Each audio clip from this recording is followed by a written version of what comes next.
Cool.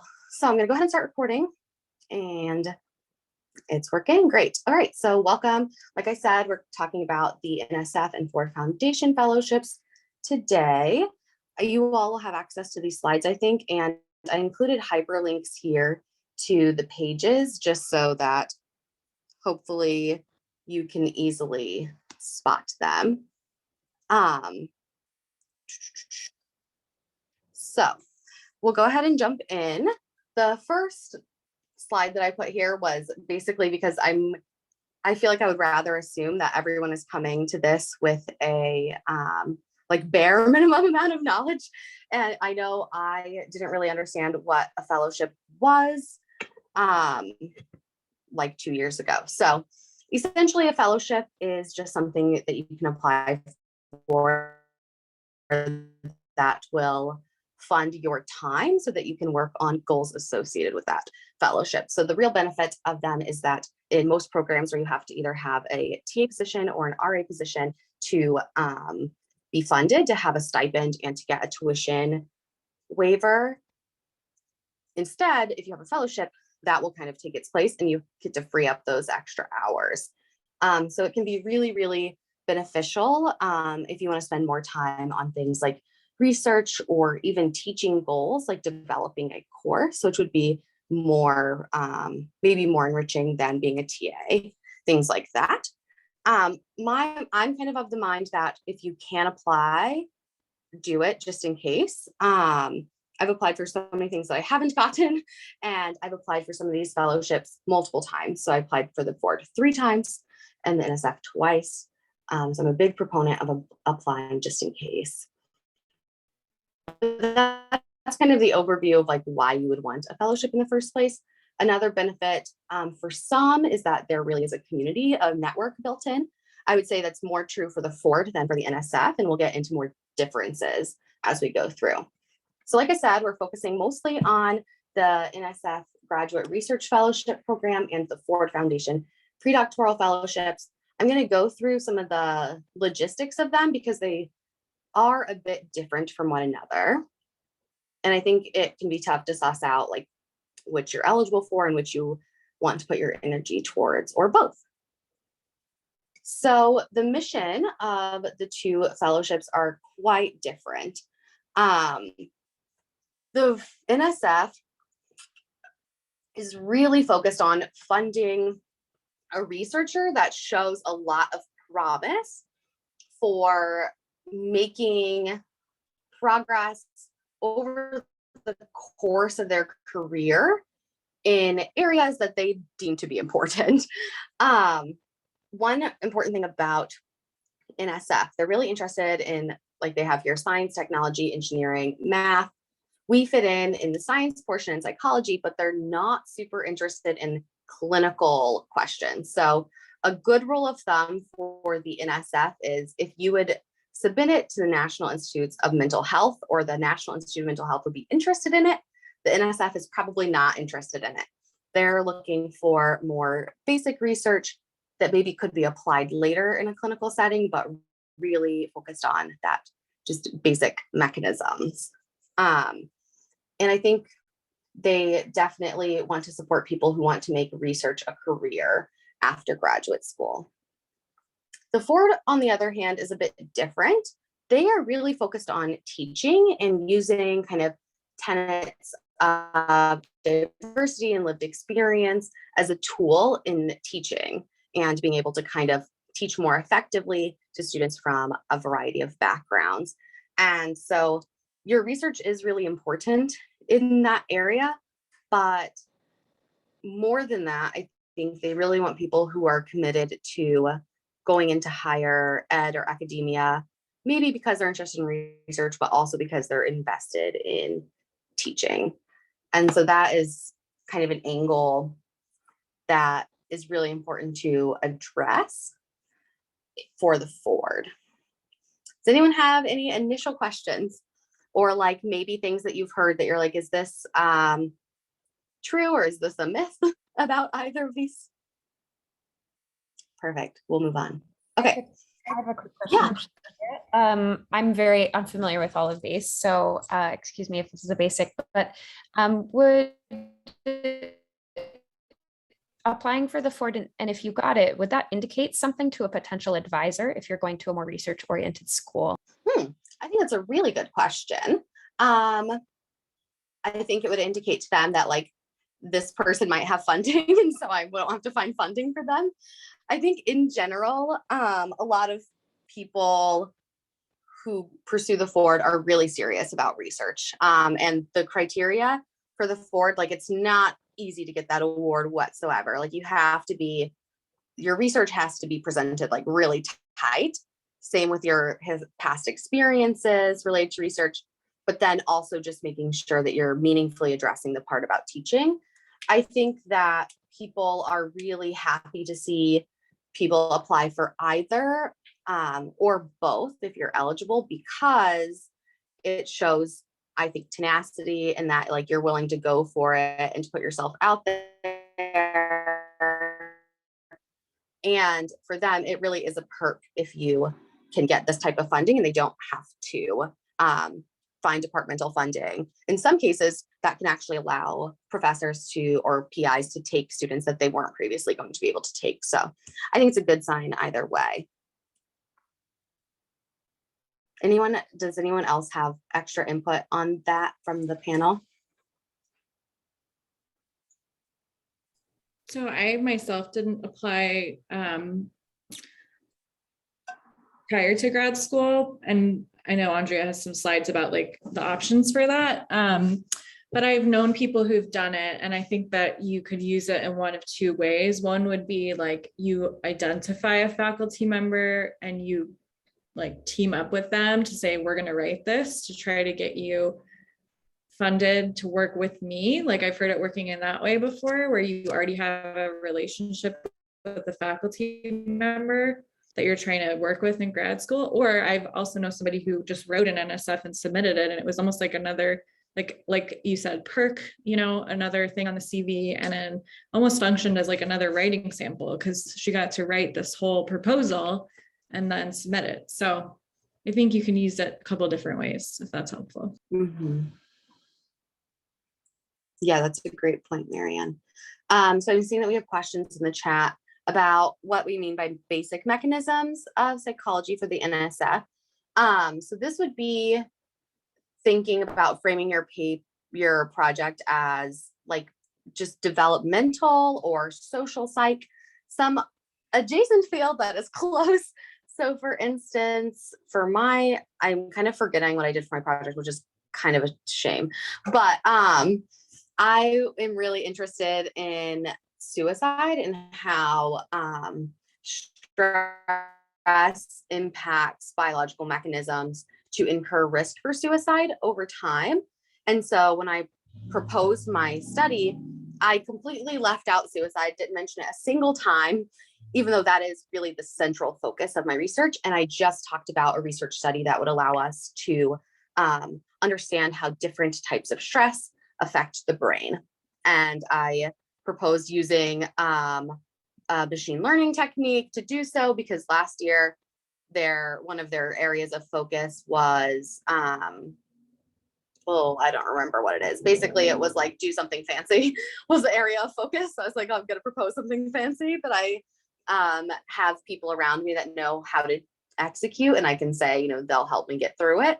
So that's what I did. You just find like one piece of it that like that could apply to a lot of other fields, just how stress affects the brain. Not really being explicit about the clinical implications of that thing. The other one was about Ford being annual funding or set by 9 or 10 month periods.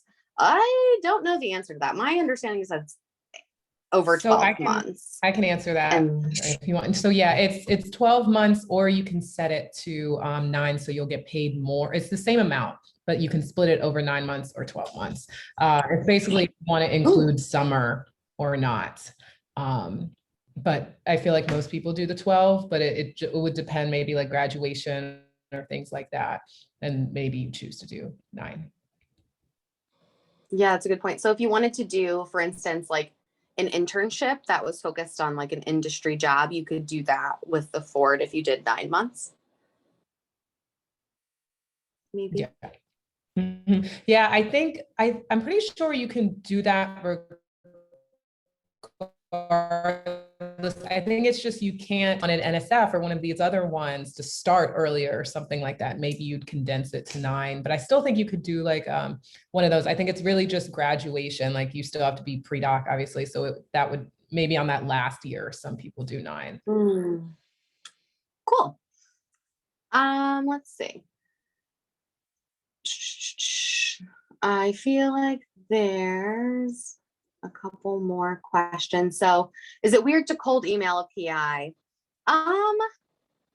Maybe we'll talk about it at the end because I feel like maybe people have experience with it. I didn't do it, so I don't want to talk on it now, but I'll keep it bookmarked. Okay, so let's keep going through some of the logistics. Stipend and benefits, so they're a bit different. The NSF provides 3 years of support at $34,000 for each year. That's your annual stipend. I think that you do have to take it over 12 months, but you get to pick the month that it starts at out of like a couple of options. And then they give an educational allowance to your institution. They do the tuition waiver and health benefits. The Ford is $27,000, and then I mentioned this briefly earlier, but benefits of the Ford really center around the network and having a community. And I think that the Ford Foundation in general does a really great job of like connecting fellows and promoting their work. And so part of their benefits is attending the Ford Fellows Conference and then being within that network. They do not have tuition waivers and health insurance, but I have heard that a lot of students basically just petition to their department to say, like, I got this really great award. Will you please do this without me TAing? And I know here at Minnesota that has worked. And so people haven't had to worry about those extra costs because the department has been willing to pick them up because of the fact that this is like a really prestigious award and it's great for them to have. I'm not sure if that is the case at other places. I just know of an anecdote that happened here. Cool. All right, this is a slide on eligibility. It's kind of a lot, so please feel free to not read it all right now. You're going to get the slides so you can go back through and look. The most important thing for the NSF is that you're eligible to apply 2 times, hypothetically, but there are a bunch of weird little rules that make that sometimes not true. There is a email that you can contact to, or I think a phone number too that you can call to actually ask your eligibility questions specific to your situation, which is really helpful because they do have some like weird rules. Essentially, you can apply once when you have never been enrolled in a graduate program, so before graduate school, and then once when enrolled in a graduate program up to a certain number of like credits. So you can apply twice. If you've been in a master's program before, you can maybe only apply once, but the situations with masters is a little bit funky.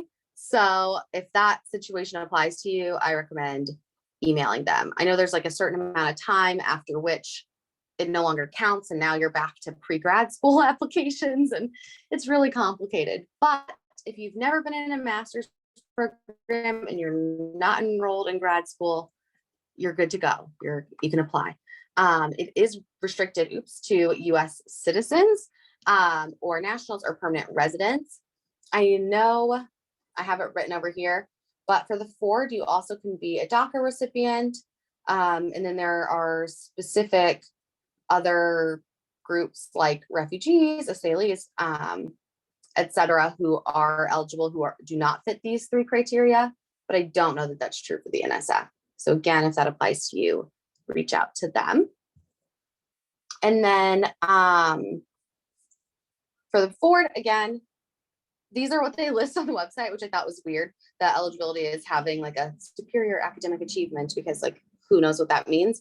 Basically just apply, but you do have to have 3 years remaining in a graduate program in order to apply, because you have to attest that you will use it for 3 years.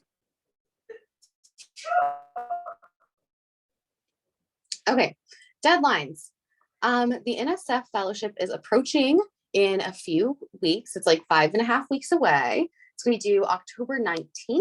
The different fields have different deadlines. So psychology's deadline is the 19th, and it's for 5 p.m. local time. So whatever is your mailing address time zone, that's what they will consider your deadline. So if you're working in, if you're going to school on the East Coast, but you're from the West Coast, I would double check and see what your mailing address says, or even better, submit it a couple days early. So we slipped in a quick little note here to say it's a great idea to try and aim to submit it a couple days early, because the traffic on the website gets really heavy and people have had things crash and not upload and not submit. And it's kind of like it's your one shot. If it doesn't work and it doesn't get submitted correctly, they're not going to take it late. So you're better off just trying to get it done a couple days early so that you can ensure that it's submitted. For the Ford, you have quite a bit more time. It's due December 16th at 5 p.m. Eastern time. And then the Ford considers your letters of recommendation and transcripts, maybe just those things, but maybe something else, to be supplemental materials, and those aren't due until January. Again, I would get those things in as quickly as possible. There's no real benefit to waiting longer. Cool. Okay, now that we went over that, we're going to go over components of the different applications. So the NSF has a few different components. There's the online portal, which maybe seems like a formality, but I would not neglect it. I would say try to be as thorough as possible going through these areas. So education, work, any research work that you were paid for counts here, research experience, proposed major, and then honors, awards, and publications. They want you to put like everything there. So I wouldn't even skimp on this section. I would really try and unload your entire CV essentially into the portal. In addition to that, you are going to have 2 statements, a personal statement that gives you your background, your kind of research background, and your future goals. So where you want to go from here. And then a graduate research statement, which is your research proposal. You also need your transcripts and 3 letters of recommendation. They say that you can have up to 5, but just know that your top 3 are the only ones that are going to be read. So if you ask additional people, that would be just to have in case someone flakes out on you and doesn't submit it. But make sure that you know who the 3 are that you want theirs to be read if all 5 happen to turn it in. You don't have to turn in 5. If you turn in 3 and not 5, that's not going to look any better or worse, because none of the reviewers know beyond the 3 how many you submitted. So the NSF is really split into these 2 categories, intellectual merit and broader impacts. These 2 criteria apply across both of your materials, both of your statements. So in each statement, in your personal statement and your research statement, you need to cover intellectual merit and broader impacts. And I recommend like having these as little headers throughout so that it's really clear that I talked about both of these things here. So intellectual merit really covers how important the proposed activity is for advancing knowledge in the field. In your personal statement, it really can be geared toward like why you're positioned well to be doing this work, and kind of the resources that you have to do this work, and then maybe even how you aim to expand upon this work in the future in your career as a scientist. And then broader impacts, on the other hand, are really about like, well, what does society get from this? The NSF is publicly funded. It's funded from tax dollars. And so I think a really good framing that a professor at UMN said to me was like, why would this research really deserve to have like pennies out of the pockets of every city bus driver, every, person working for the city? And so they really want to know just like, how will society benefit from this? And it's not only about your actual research findings, but also about how you disseminate that work and like the other community oriented service activities that kind of go along with your work that maybe are on a similar theme, but things that you're engaged in that will hopefully really impact the community. And yeah, so you need to make sure you're addressing both of those criteria across both of your statements. So it'll look a little bit different for each statement, but each of these is equally important. I think a mistake that can be made sometimes is assuming that broader impacts represents a smaller portion of the proposal, but really it's weighted equally in your review. Okay, more just like general criteria.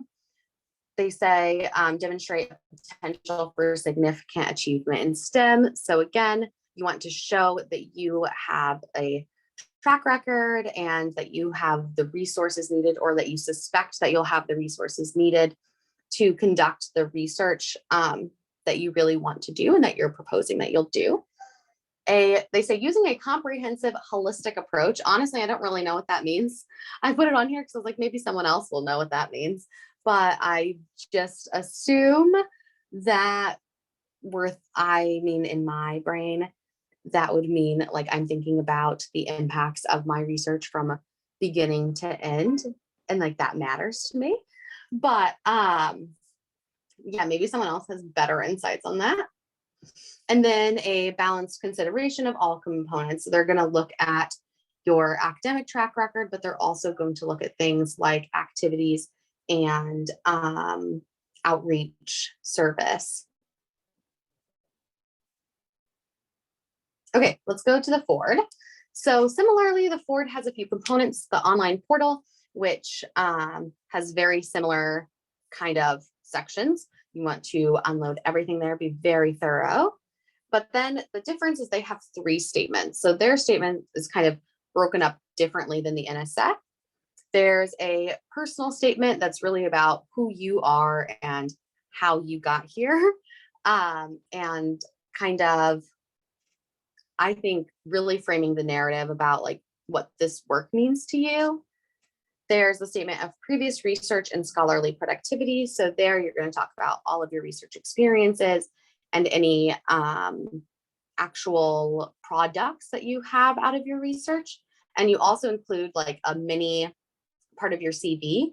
So if you have any publications or posters, that goes in that statement. So you kind of have to balance how many of those to list, because that takes up a lot of space, versus how much you want to write about those experiences. But I mean, the first time I applied, I had like 2 posters, so it didn't take up a lot of space.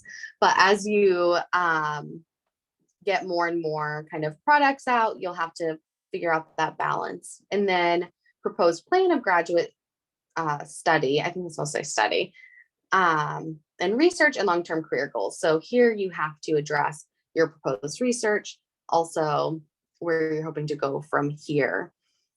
Throughout all of those, nope, that's not, we'll get there next. So you also need your transcripts and 3 letters of recommendation. Again, if you have less than 3, your application will not be reviewed. So they recommend to add as many as possible to make sure that does not happen. Okay. Here we go. So the criteria for the Ford, like I said, it's really focused on teaching. And for me, someone who is first generation, I feel like I don't know anything unless I've explicitly studied it. I had to Google what capacity to respond in pedagogically productive ways like 50 times to even understand the point of this statement.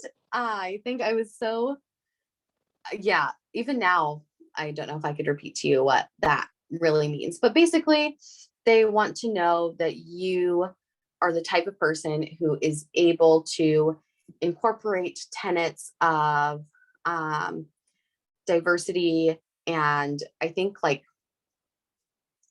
I don't know, I think there are multiple perspectives that you can come to this from, but essentially, what is it about you or how your teaching philosophy that will allow you to effectively teach students from diverse backgrounds and address their learning needs?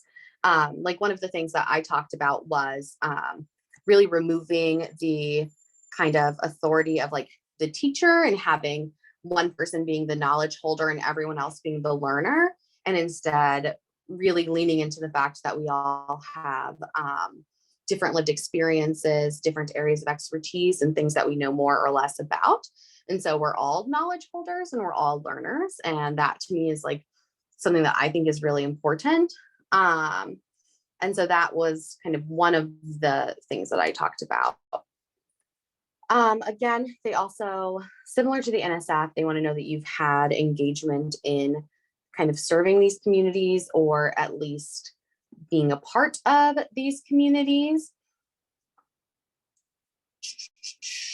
And then these are all related, but your likelihood of using diversity of human experience as an educational tool, and then your membership in one or more groups that are underrepresented in the American Professoriate. So that is different from the NSF. The NSF doesn't have any criteria with respect to people who are traditionally marginalized or underrepresented, but that is a central focus of the Ford. Okay, we're gonna go through some basic tips. These are basically just tips that like came to my mind very readily. And so it's in no way comprehensive, which is why we're gonna go through this Q&A panel discussion afterwards. But these were just like the first things that came to my mind when writing for fellowships. So the first one that I have here is sharing early and often. I think it can be really scary to share incomplete work with advisors or supervisors and with peers. I think that we can feel a lot of pressure to really present ourselves in a certain light or want to make sure everything is just right. But I think that is a huge hindrance on making progress in these types of statements. I think that the more often you share and receive feedback, the better your statement is going to be. So I recommend like just doing it as soon as you have enough down that someone can read it and get the general idea. And then really asking, you know, different people, maybe if you all do pursue some sort of like fellowship writing group, having people trade statements, or any advisors or supervisors or mentors that you have, other people you know that are applying. I think it's great to just get as many perspectives in there as possible. The next one, I put brag about yourself. I'm really bad at this. I don't like to say that like things were good. I don't even like to say that I did things. My statements are always very much like, how lucky that I found myself in this place, because I do feel that way all the time. But that was kind of one of the pieces of advice that I got, is like, there is always going to be the person out there that like believes that they are the special sauce that got them to where they are. Like they're the one that did it all. And the reviewers are going to judge everyone based on how confident they sound in their ability to carry out these goals. And so I think it's very good to be humble. And I think it's really good to talk about the things that you do and don't know and what you want to know. But I also think that it's important to kind of like match the energy a little bit and make sure that you do give yourself credit where credit is due throughout. The next one that I put was about delivering a narrative. So the NSF, for instance, really funds the researcher as opposed to the research project. They want to know that you are the person that should be doing this type of work. But they also want to know, like, why you right now? Why are you currently in the position to do this? And like, how did you get here? So I think having a narrative about where your interest in this topic came from and why you're feeling really passionately about this project in the current moment can be really effective. The next one is about jargon. So in general, you will get psychologists who will review your work, but they're not always going to be psychologists in your field. And so it can be really distracting to be reading a proposal where there's like so much niche terminology that you just don't understand. I think instead you really want to communicate like the big picture message and why it's important. And any places where you can avoid getting too in the depths, I would recommend it. So I'd say definitely give enough justification to show that like you know what you're talking about, but don't talk about it in the same way that you would talk to somebody who is in a similar lab or really deep in that field. So I put have training goals next. This kind of goes into the other one where it's like there should be things that you want to learn and want to know. So they're funding you, not the particular project. And they're funding you for 3 years. And I think what they really want to see is how can their support help you grow over those 3 years and really like propel you into being a successful scientist. And so I think part of that is having achievable training goals outlined. So again, for mine, I don't know machine learning, but that was a training goal of mine. I listed a couple of courses I could take at the U that I know of. I listed a professor who I've already worked with who does know about some of this stuff. And I said, within the X year of my tenure under this fellowship, I will do X, Y, and Z to enhance my training. And so I think that they like to see that. They want to know that this is really going to help you. And then similarly, I put cite your sources of support. They're funding you, but I think feasibility is like a big buzzword that comes up. They do want to make sure that the project is somewhat feasible and that the training goals are somewhat feasible. So I think that if you do take that approach where you reach out to someone to say, like, can we collaborate on this? Those types of things can be really useful because you can cite that person, their collaborators, and like the resources at their school as supports. Another thing that I did actually when I was in my post-bac, I didn't reach out to someone to say that I would do it with them, but I actually wrote it as if I was proposing to continue working with my post-bac advisor, which was not true at the time, really. He didn't even end up taking students that year, which we didn't know at the time. But that can be another option if you do feel like it would be helpful to have that sort of support going in. Okay, so then I have a couple more. So for the next one, this is really about not only, sharing and revising your statements often, but switching between them often. So it can be seem really appealing to like work on one and get it completely done and perfect, and then work on the other one. But I think that instead, it can be a lot more fruitful to kind of go back and forth between those and to let them inform one another and really make your overall package super seamless, like having a lot of through lines through your different statements and just enhancing it overall. Like, am I communicating all of my points effectively? If you read this statement of mine and then read this one, like, do they complement each other? Do they strengthen my overall application package? The next one, so second to last, these are all just like I said, it's not comprehensive. These are just the things that came up in my brain.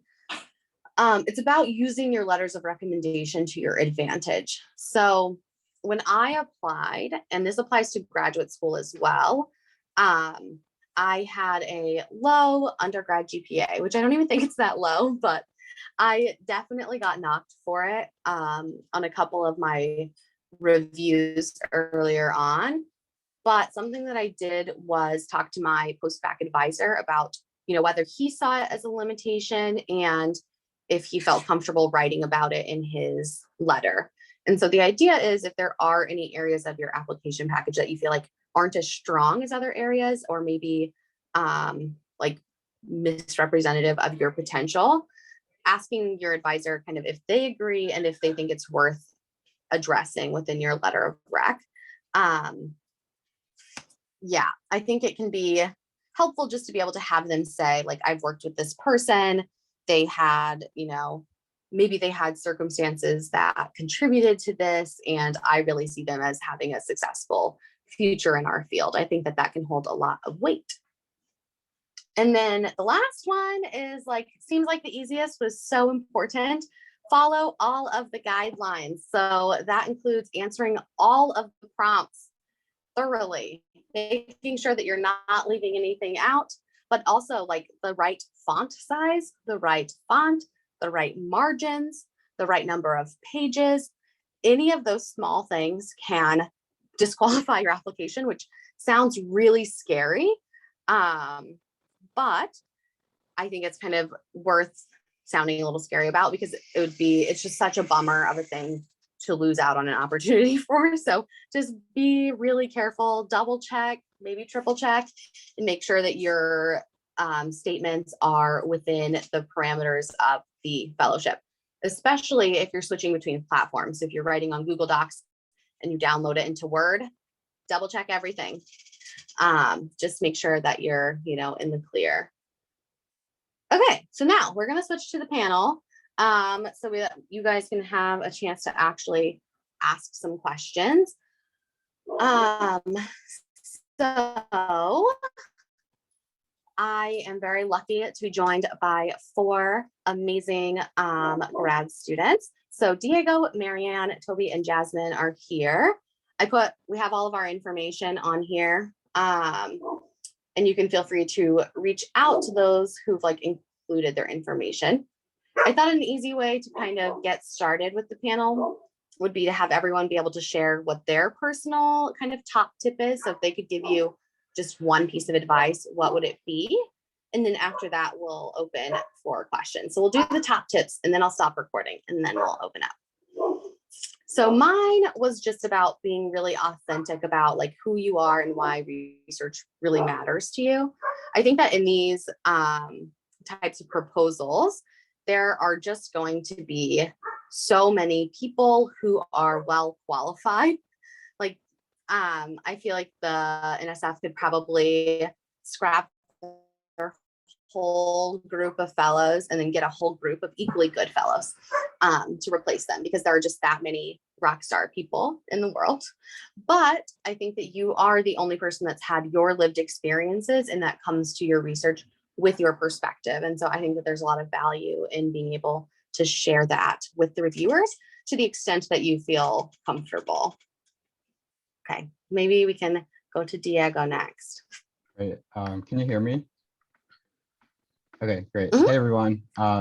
So yeah, my top tip is to just make sure, similar to what Andrea was saying in terms of narrating your statements as one of the tips. So I used to, when I write, would embellish a lot of everything that I was saying. And so I learned that there's just a finite amount of space for the statements. And so you just want to make sure that you're getting straight to the point.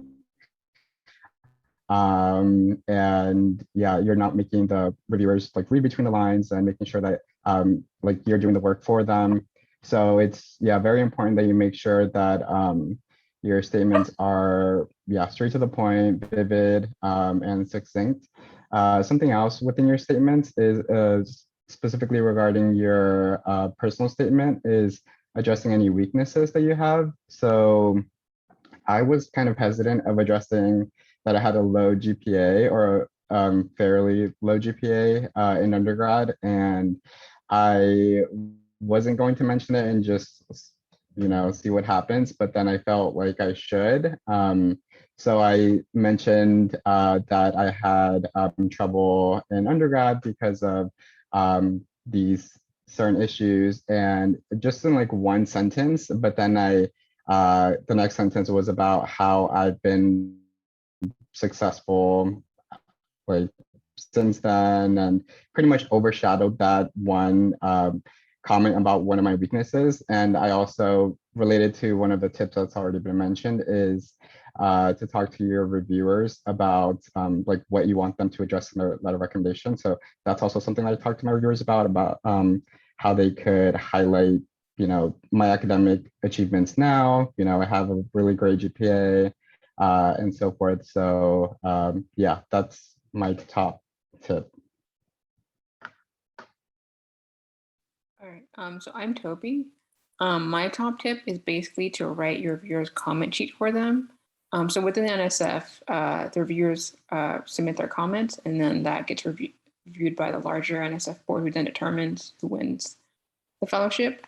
And what I'm particularly saying is that make it easy for your reviewers to pick out parts of your essay or parts of your statement, so that if they're looking for broader impacts, probably have a sentence that explicitly states, this is my broader impacts, or have a paragraph that subheads the broader impacts, so they can pull out those sentences and just write it in the review comments. Because it's honestly, people are reading hundreds of statements and they get tired, and it's much easier to read a statement that does everything for them, and that's looked more favorably than a statement that makes it hard for them to read between the lines and having to do that mental work when they're already reading their 50th paper. So just making sure that you're explicit as possible with the goals you set in your statement, but also make sure those goals are explicit and match with whatever goals the fellowship application have, particularly the NSF. Yeah.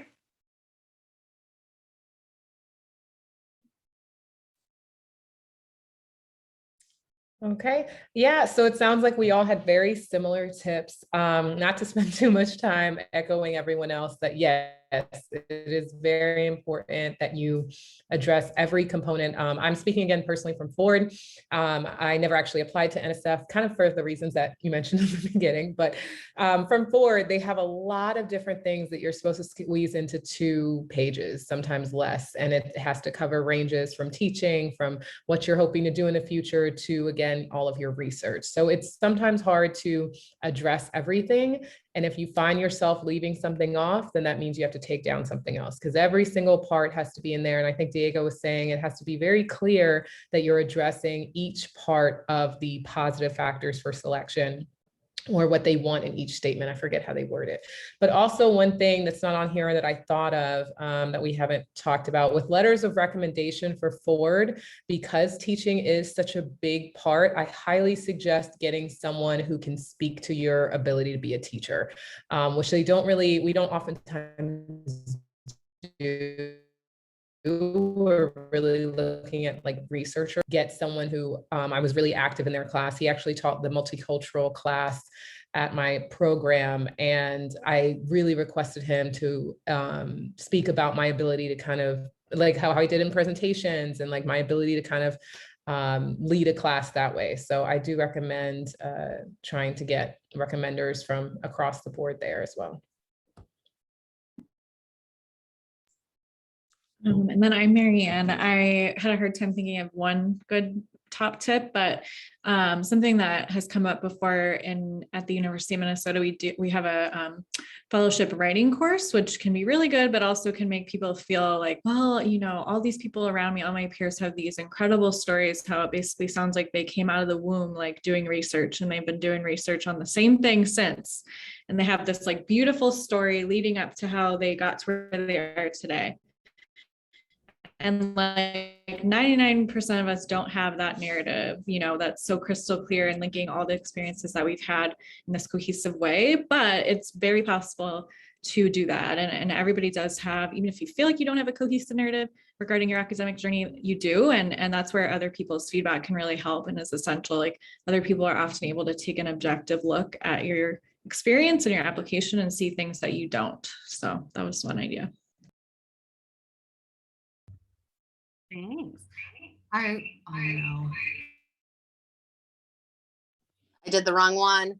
This is the issue with the 2. I realized that I didn't do the thing that I should have done, which was say what fellowships we all have. So I applied for both the NSF and Ford, and I've applied for both of them multiple times. And so I was lucky enough to be awarded both of them last year, but because I only have 3 years left, I could not accept them. So I am on tenure for the NSF now. Diego has also applied for both and received the NSF and honorable mention from the Ford.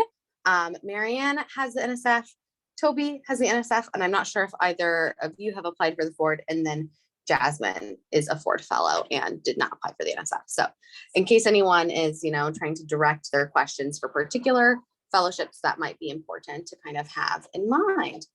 All right, I'm going to stop our recording.